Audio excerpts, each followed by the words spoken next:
So this is really good news, and it's very important news.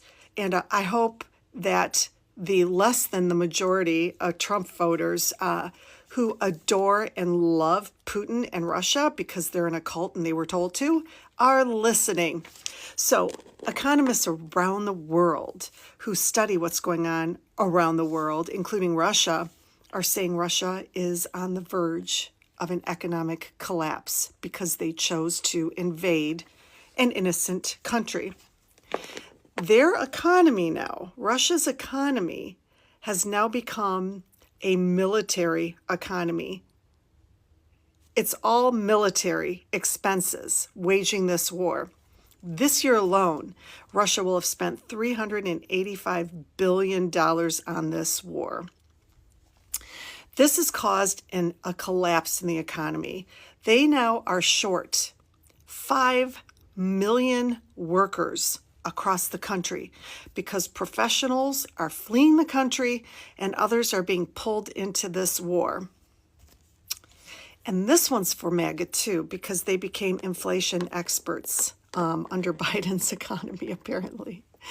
Russia, the country that MAGA adores, their inflation rate right now is 7.5%. Yikes. So here's the scoop. Economists are saying, because you see Putin buddying up with the leader of China, Russia's only option from here to save their economy is to depend on China, forge a dependence type of relationship with China. Taking out tons of loans to save their economy. Now, here's where it's going to be interesting. So, Putin and China, those are two of the countries that are part of Putin's consortium of countries, authoritarian countries that want to take down the 30% of remaining democracies. And the United States is in the target. So, Putin is already an ally with China because they both want to take us down. But you have Putin now that has the man in office that he can completely manipulate.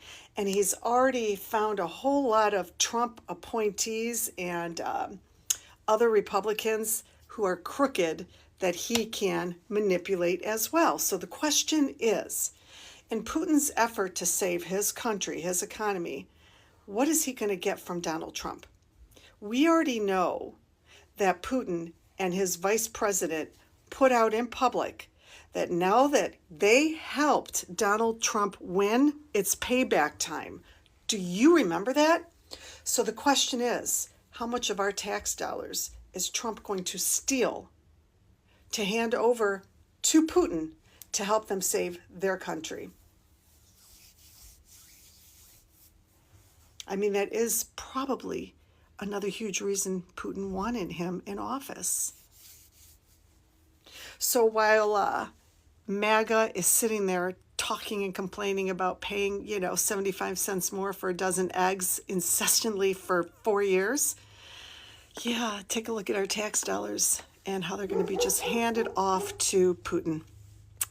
It's a very, very logical assumption we can all be making in terms of what comes next.